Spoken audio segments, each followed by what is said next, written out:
Hi ಎಲ್ಲರಿಗೂ ನಮಸ್ಕಾರ. Welcome back to our YouTube channel. ಇವತ್ತಿನ ಒಂದು ತರಗತಿಯಲ್ಲಿ ನಾವು ಲೋಹಗಳು ಮತ್ತು ಅಲೋಹಗಳ ಬಗ್ಗೆ ಕಂಪ್ಲೀಟ್ ಒನ್ ಶಾರ್ಟ್ ವಿಡಿಯೋವನ್ನ ಸಾಧ್ಯ ಅಂದ್ರೆ ನೋಡ್ತಾ ಹೋಗೋಣ. Okay, yes. ಈಗ ಮೊದಲನೇ ಒಂದು ಪಾಯಿಂಟ್ ಬಂದು ಚಾಕುವಿನಿಂದ ಕತ್ತರಿಸಬಹುದಾದಂತ ಮೃದು ಲೋಹಗಳು. ನೋಡಿ, ಈ ಲೋಹಗಳು ಮತ್ತು ಅಲೋಹಗಳು ಟಿಇಟಿ ನಲ್ಲಿ ಎವ್ರಿ ಇಯರ್ ಕಂಪಲ್ಸರಿ ಇದ್ದೇ ಇರುತ್ತೆ. ಅದು ಪೇಪರ್ 1 ಆಗಿರ್ಬೋದು, ಪೇಪರ್ 2 ಆಗಿರ್ಬೋದು.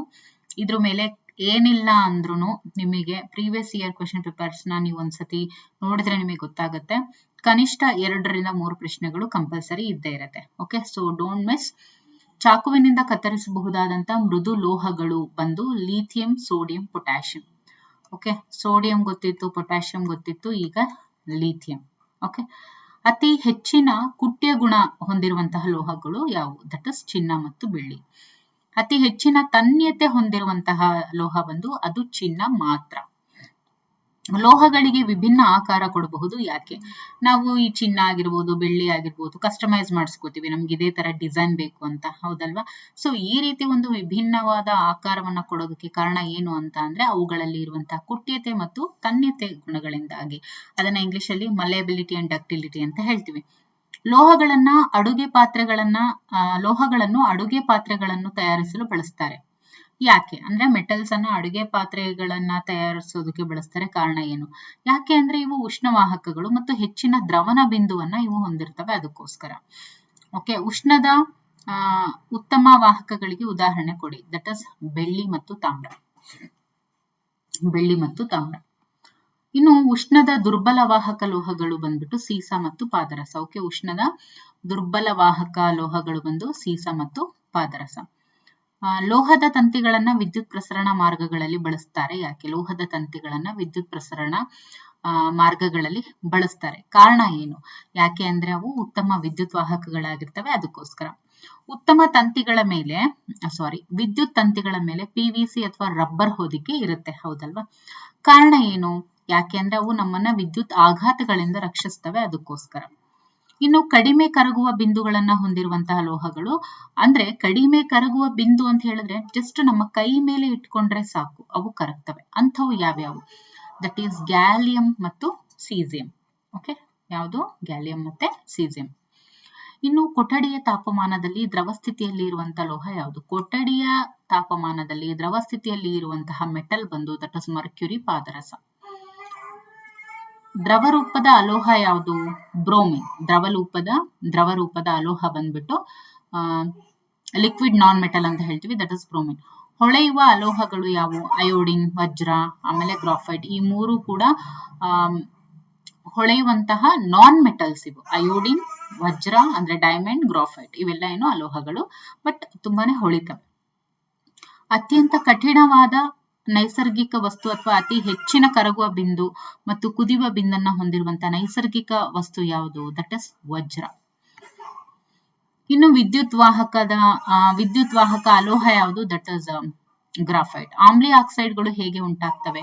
ಅಲೋಹಗಳು ಆಕ್ಸಿಜನ್ ನೊಡನೆ ಸಂಯೋಗ ಹೊಂದಿದಾಗ ಅಲೋಹ ಆಕ್ಸೈಡ್ಗಳು ಉಂಟಾಗ್ತವೆ. ನೋಡಿ, ಅಲೋಹಗಳು ಆಕ್ಸಿಜನ್ ಜೊತೆಗೆ ಸಂಯೋಗ ಹೊಂದಿದಾಗ ಅಲೋಹ ಆಕ್ಸೈಡ್ಗಳು ಉಂಟಾಗ್ತವೆ. That is S+O2 gives rise to SO2. ಅಲೋಹದ ಆಕ್ಸೈಡ್ಗಳು ನೀರಿನಲ್ಲಿ ಕರಗಿದಾಗ ಅವು ಆಮ್ಲಗಳು ಆಗ್ತವೆ. ಇನ್ನು ಪ್ರತ್ಯಾಮ್ಲೀಯ ಆಕ್ಸೈಡ್ಗಳು ಹೇಗೆ ಉಂಟಾಗ್ತವೆ? ನೋಡಿ, ಲೋಹಗಳು ಆಕ್ಸಿಜನ್ ನೊಡನೆ ಸಂಯೋಗ ಹೊಂದಿದಾಗ ಲೋಹದ ಆಕ್ಸೈಡ್ಗಳು ಉಂಟಾಗ್ತವೆ. 2Mg+O2 2MgO. ಲೋಹದ ಆಕ್ಸೈಡ್ಗಳು ನೀರಿನಲ್ಲಿ ಕರಗಿದಾಗ ಅವು ಪ್ರತ್ಯಾಮ್ಲಗಳು ಆಗ್ತವೆ. ಇನ್ನು ಉಭಯವರ್ತಿ ಆಕ್ಸೈಡ್ಗಳು ಅಂದ್ರೆ ಏನು? ಉಭಯವರ್ತಿ ಆಕ್ಸೈಡ್ಗಳು ಅಂತ ಹೇಳಿದ್ರೆ ಆಮ್ಲ ಮತ್ತು ಪ್ರತ್ಯಾಮ್ಲ ಇವೆರಡರ ಜೊತೆಗೂ ವರ್ತಿಸಿ ಲವಣ ಮತ್ತು ನೀರನ್ನು ಉತ್ಪತ್ತಿ ಮಾಡುವಂತಹ ಲೋಹದ ಆಕ್ಸೈಡ್ಗಳು ಅಂತ ಹೇಳ್ತೀವಿ. ಉದಾಹರಣೆ ಅಲ್ಯೂಮಿನಿಯಂ ಆಕ್ಸೈಡ್ ಮತ್ತೆ ಸತುವಿನ ಆಕ್ಸೈಡ್. ಅದರ ರಿಯಾಕ್ಷನ್ಸ್ ನೀವು ಇಲ್ಲಿ ನೋಡಬಹುದು. Al2O3 + 6HCl gives rise to 2AlCl3 + 3H2O. ಜೊತೆಗೆ Al2O3 + 2NaOH gives rise to 2NaAlO2 + H2O.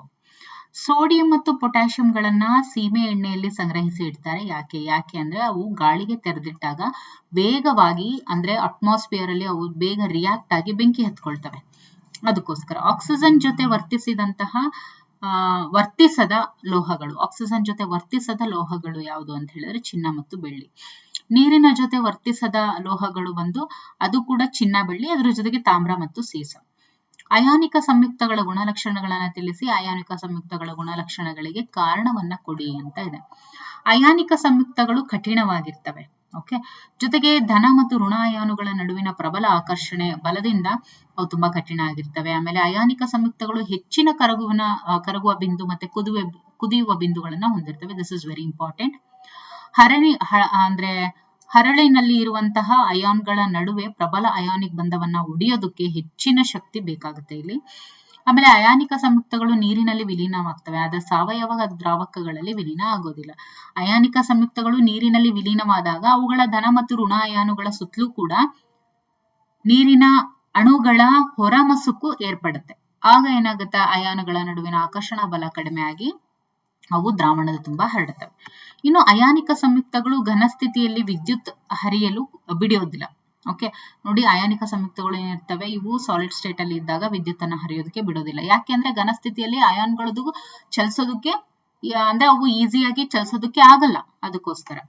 Okay, ಇನ್ನು ಅಯಾನಿಕ ಸಂಯುಕ್ತಗಳು ದ್ರವಿಸಿದ ಸ್ಥಿತಿಯಲ್ಲಿ ತಮ್ಮ ಮೂಲಕ ವಿದ್ಯುತ್ ಹರಿಯಲು ಬಿಡ್ತವೆ. ಓಕೆ, ಅಂದ್ರೆ ದ್ರವಿಸಿದ ಸ್ಥಿತಿಯಲ್ಲಿ ಇದ್ದಾಗ ಮಾತ್ರ ಅವು ವಿದ್ಯುತ್ ಅನ್ನ ಹರಿಯೋದಕ್ಕೆ ಬಿಡ್ತವೆ. ಯಾಕೆಂದ್ರೆ ವಿರುದ್ಧ ಅಯಾನುಗಳ ನಡುವಿನ ವಿದ್ಯುತ್ ಆಕರ್ಷಣ ಬಲಗಳು ಉಷ್ಣತೆಗೆ ಹೊಡಿತವೆ. ಹಾಗಾಗಿ ಅಯಾನುಗಳು ಸ್ವತಂತ್ರವಾಗಿ ಚಲಿಸ್ತವೆ ಮತ್ತೆ ವಿದ್ಯುತ್ ಕೂಡ ಹರಿಯುತ್ತೆ. ಇನ್ನು ಖನಿಜಗಳು ಅಂದ್ರೆ ಏನು? ಖನಿಜಗಳು ಅಂತ ಅಂದ್ರೆ ಏನು? ಭೂಮಿಯ ಪದರಗಳಲ್ಲಿ ನೈಸರ್ಗಿಕವಾಗಿ ದೊರೆಯುವಂತಹ ಧಾತು ಅಥವಾ ಸಂಯುಕ್ತಗಳನ್ನ ನಾವು ಖನಿಜಗಳು ಅಂತ ಹೇಳ್ತೀವಿ. That is minerals. ಮಿನರಲ್ಸ್ ಅಂದ್ರೆ ಏನು? ಭೂಮಿಯ ಪದರಗಳಲ್ಲಿ ನೈಸರ್ಗಿಕವಾಗಿ ದೊರೆಯುವಂತಹ ಎಲಿಮೆಂಟ್ಸ್ ಅಥವಾ ಕಾಂಪೌಂಡ್ಸ್ ಅನ್ನ ನಾವು ಮಿನರಲ್ಸ್ ಅಂತ ಹೇಳ್ತೀವಿ. ಅದುರುಗಳು ಅಂದ್ರೆ ಏನು? ನಿರ್ದಿಷ್ಟ ಲೋಹವನ್ನ ಹೆಚ್ಚಿನ ಪ್ರಮಾಣದಲ್ಲಿ ಹೊಂದಿರುವಂತಹ ಖನಿಜಗಳು. ಅಂದ್ರೆ ಪರ್ಟಿಕ್ಯುಲರ್ ಲೋಹ, ಈಗ ಐರನ್ ಅಂತ ಇರುತ್ತೆ, ಅದ್ರ ಪ್ರಮಾಣ ಜಾಸ್ತಿ ಹೊಂದಿರುವಂತದ್ದು ಯಾವುದು? ಹೆಮಟೈಟ್ ಅಂತ ಹೇಳ್ತೀವಿ, ಹೌದಲ್ವಾ? ಅದನ್ನ ಓರ್ ಅದನ್ನ ಅದಿರು. ಕೆಲವು ಲೋಹಗಳು ಭೂ ತೊಗಟೆಯಲ್ಲಿ ಮುಕ್ತ ರೂಪದಲ್ಲಿ ದೊರೆಯುತ್ತವೆ. ಓಕೆ, ಕಾರಣ ಏನು? ಅವು ಅತಿ ಕಡಿಮೆ ಪಟುತ್ವವನ್ನು ಹೊಂದಿರ್ತವೆ. ಎಕ್ಸಾಂಪಲ್ ಚಿನ್ನ, ಬೆಳ್ಳಿ, ಪ್ಲಾಟಿನಂ, ತಾಮ್ರ ಇವೆಲ್ಲ ಏನು ಕಡಿಮೆ ಕ್ರಿಯಾಪಟುತ್ವವನ್ನ ಒಳಗೊಂಡಿರ್ತವೆ. ಸೊ ಹಾಗಾಗಿ ಅವು ಮುಕ್ತ ರೂಪದಲ್ಲಿ ದೊರೆಯುತ್ತವೆ. ಇನ್ನು ಕೆಲವು ಲೋಹಗಳು ಸಂಯುಕ್ತಗಳ ರೂಪದಲ್ಲಿ ದೊರೆಯುತ್ತವೆ. ಯಾಕೆ? ಕೆಲವು ಲೋಹಗಳು ಸಂಯುಕ್ತ ರೂಪದಲ್ಲೇನೆ ದೊರೆಯುತ್ತವೆ. ಕಾರಣ ಏನು ಅಂದ್ರೆ ಅವು ಹೆಚ್ಚು ಕ್ರಿಯಾಪಟುತ್ವವನ್ನ ಹೊಂದಿರ್ತವೆ, ಅದಕ್ಕೋಸ್ಕರ. ಓಕೆ, ಮುಕ್ತ ರೂಪದಲ್ಲಿ ದೊರೆಯುವಂತವೆಲ್ಲ ಚಿನ್ನ, ಬೆಳ್ಳಿ, ಪ್ಲಾಟಿನಂ, ತಾಮ್ರ. ಓಕೆ, ಇನ್ನು ಲೋಹಗಳು ಏನಿರ್ತವೆ ಅಂದ್ರೆ ಕೆಲವೊಂದು ಲೋಹ ಸಂಯುಕ್ತಗಳು ಸಂಯುಕ್ತಗಳ ರೂಪದಲ್ಲಿನೇ ದೊರೆಯುತ್ತವೆ, ಕಾಂಪೌಂಡ್ ಫಾರ್ಮಲಿ. ಕಾರಣ ಏನು ಅಂದ್ರೆ ಅವು ಜಾಸ್ತಿ ಕ್ರಿಯಾಪಟುತ್ವವನ್ನ ಹೊಂದಿರ್ತವೆ. ಮಡ್ಡಿ ಅಂದ್ರೆ ಏನು? ಭೂಮಿಯಿಂದ ತೆಗೆದ ಅದಿರಿನಲ್ಲಿ ಇರುವಂತಹ ಮಣ್ಣು, ಮರಳಿನಂತಹ ಕಲ್ಮಶಗಳನ್ನ ಮಡ್ಡಿ ಅಂತ ಹೇಳ್ತಾರೆ. ಇನ್ನು ಸಲ್ಫೈಡ್ ಮತ್ತು ಕಾರ್ಬೋನೇಟ್ ಅದಿರುಗಳಿಂದ ಲೋಹಗಳನ್ನು ಉದ್ಧರಿಸುವ ಮೊದಲು ಅವುಗಳನ್ನು ಆಕ್ಸೈಡ್ಗಳನ್ನಾಗಿ ಮಾಡ್ತಾರೆ. ಕಾರಣ ಏನು? ನೋಡಿ, ಸಲ್ಫೈಡ್ ಮತ್ತು ಕಾರ್ಬೋನೇಟ್ ಗಳಿಂದ ಲೋಹಗಳನ್ನ ಉದ್ಧರಿಸುವುದಕ್ಕಿಂತ ಆಕ್ಸೈಡ್ಗಳಿಂದ ಲೋಹಗಳನ್ನ ಉದ್ಧರಿಸುವುದು ತುಂಬಾನೇ ಸುಲಭ, ಅದಕ್ಕೋಸ್ಕರ.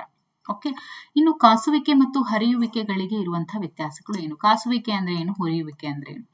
ಕಾರ್ಬೋನೇಟ್ ಅದಿರನ್ನ ಆಕ್ಸೈಡ್ ಆಗಿ ಪರಿವರ್ತಿಸೋದಕ್ಕೆ ಕಡಿಮೆ ಗಾಳಿಯಲ್ಲಿ ಮತ್ತು ಹೆಚ್ಚಿನ ಉಷ್ಣತೆಯಲ್ಲಿ ಕಾಸ್ತಾರೆ. ಅದೇ ಹುರಿಯುವಿಕೆ ಅಂದ್ರೆ ಸಲ್ಫೈಡ್ ಅದಿರನ್ನ ಆಕ್ಸೈಡ್ ಆಗಿ ಪರಿವರ್ತಿಸೋದಕ್ಕೆ ಹೆಚ್ಚಿನ ಗಾಳಿಯಲ್ಲಿ ಮತ್ತು ಹೆಚ್ಚಿನ ಉಷ್ಣತೆಯಲ್ಲಿ ಕಾಸ್ತಾರೆ. ಇಲ್ಲಿ ಹೆಚ್ಚಿನ ಗಾಳಿ ಇರುತ್ತೆ, ಹೆಚ್ಚಿನ ಉಷ್ಣತೆನೂ ಇರುತ್ತೆ. ಬಟ್ ಇಲ್ಲೇನಾಗಿರುತ್ತೆ, ಕಡಿಮೆ ಗಾಳಿ ಇರುತ್ತೆ, ಹೆಚ್ಚಿನ ಉಷ್ಣತೆ ಇರುತ್ತೆ. ಅದೇ ಕಾಸುವಿಕೆ, ಇದೆ ಹುರಿಯುವಿಕೆ, ಅಷ್ಟೇ ವ್ಯತ್ಯಾಸ. ಇನ್ನು ಸತುವಿನ ಕಾರ್ಬೋನೇಟ್ ಅನ್ನ ಸತುವಿನ ಆಕ್ಸೈಡ್ ಆಗಿ ಮಾಡುತ್ತೆ, ಇದು ಸತುವಿನ ಸಲ್ಫೈಡ್ ಅನ್ನ ಸತುವಿನ ಆಕ್ಸೈಡ್ ಆಗಿ ಮಾಡುತ್ತೆ. ಬಟ್ ಇಲ್ಲಿ ಗಾಳಿ ಮತ್ತೆ ಉಷ್ಣ ಎರಡು ಕೂಡ ಹೆಚ್ಚಾಗಿರುತ್ತೆ, ಬಟ್ ಇಲ್ಲಿ ಕಡಿಮೆ ಗಾಳಿ, ಹೆಚ್ಚು ಉಷ್ಣತೆ ಇರುತ್ತೆ.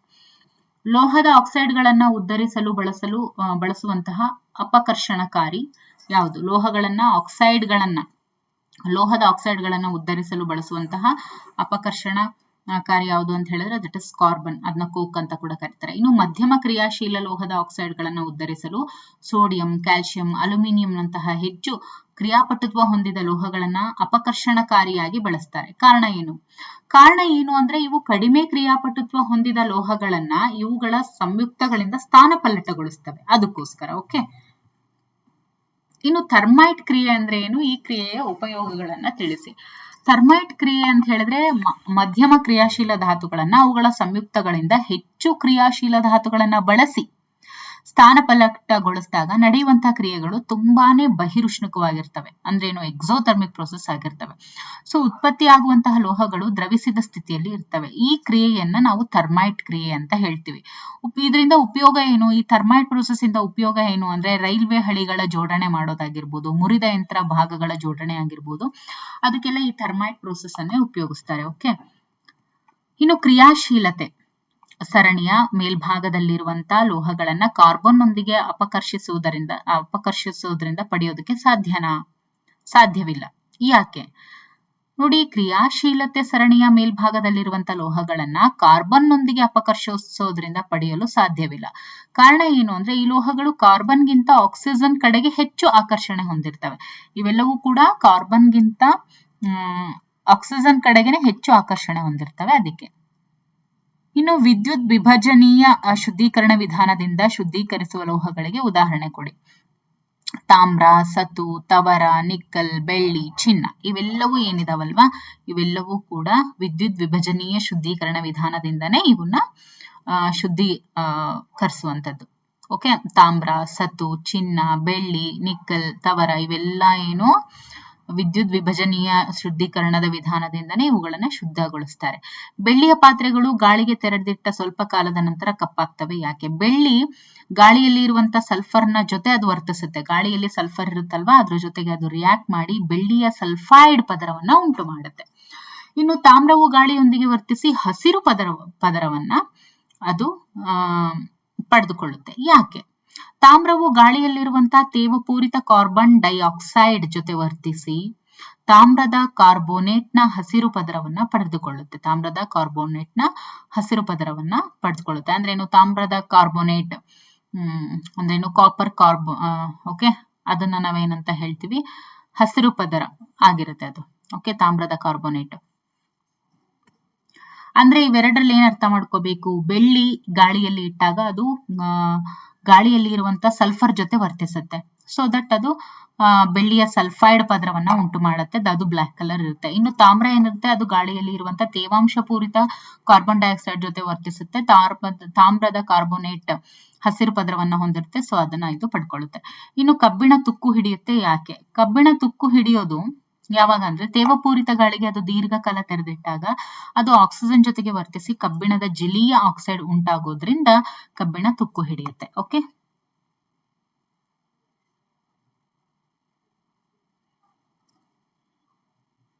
ಇನ್ನು ಮುಂದಿನ ಒಂದು ತರಗತಿಯಲ್ಲಿ ಮುಂದಿನ ಪ್ರಶ್ನೆಗಳನ್ನ ನೋಡ್ತಾ ಹೋಗೋಣ. Thank you for watching.